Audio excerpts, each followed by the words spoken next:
And thank you. Thank you, Tara, for being here, your willingness to serve, and that of your family, because it is family service. We appreciate that. I want to follow on the comments that the Vice Chair has just made about some of the issues within the agency itself, within the BIA.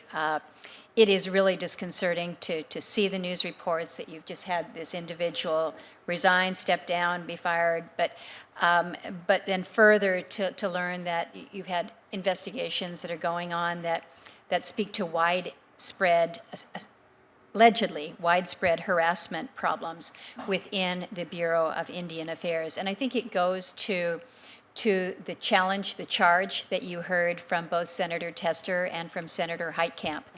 You are walking into an agency that has lacked the leadership, that has lacked the discipline that you have just committed to bring. It's discipline in management. It is working with personnel to understand that they take with the same fierce determination that you've just articulated about what the mission is. Mm-hmm. And so we really do need you to shake it up. And I have the confidence in you and know you to be one who's not afraid to shake it up, make some waves, to do the right thing for the right reasons.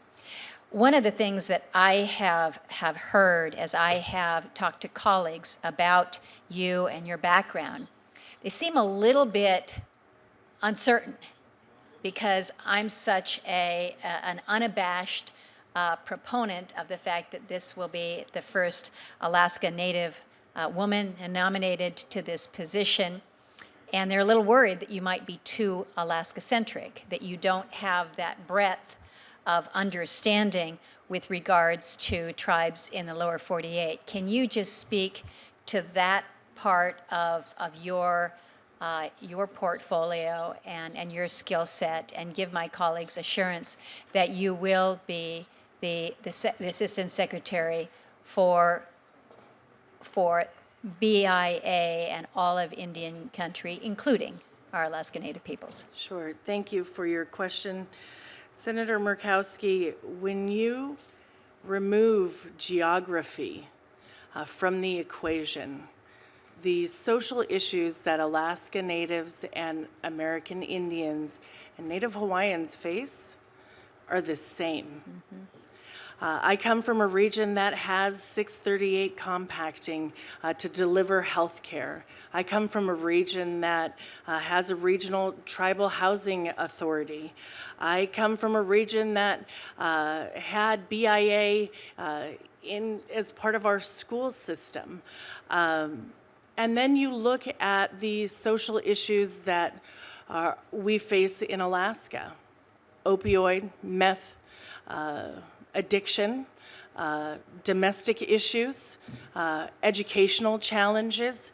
And as I've worked within Indian country and with Indian leaders across this country, we are more alike than we are dissimilar. We have more similarities. So for those that may fear that I am too Alaska-centric or I don't have lower 48 experience, I want to dispel that myth because I am committed to working very hard for Indian country and for, I would just say, for Native self-determination, regardless of geography. And going beyond geography within the confines of our own borders, your role as the founding chair of the Arctic Economic Council, building that organization from really nothing into this pan-Arctic organization that really shares best practices with regards to economic development and sustainability. How does that experience then translate to your ability to guide, manage, and bring about discipline within the Bureau of Indian Affairs? Well, the Arctic Economic Council was certainly a challenge because we had 8 Arctic nations at the table and representatives from indigenous organizations within the circumpolar Arctic region.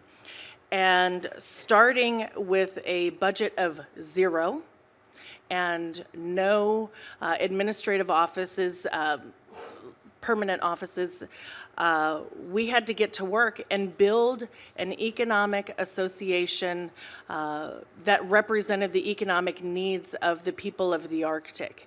And the AEC is structured similarly to the Arctic Council, where the State Department represents the United States government.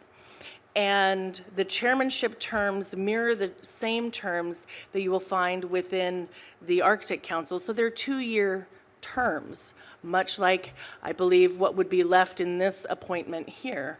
And during that time frame, with the partnership of the other Arctic countries, we were able to negotiate with the Norwegian government to provide 3 years of initial funding for the administrative offices. We were able to locate permanently the administrative secretariat offices in Tromsø, Norway.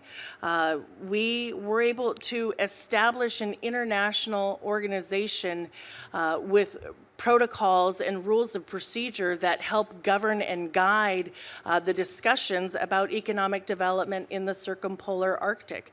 So taking that experience in whether it's in Alaska through my private experience with Arctic Soap Regional Corporation or the international experience I've had in standing up an organization, I want to take that same energy, those same experiences, and translate that into the work at Indian Affairs, because there's so much work that needs to be done, and I'm up for that task. I know you are. Thank you. Thank you. Mr. Chairman.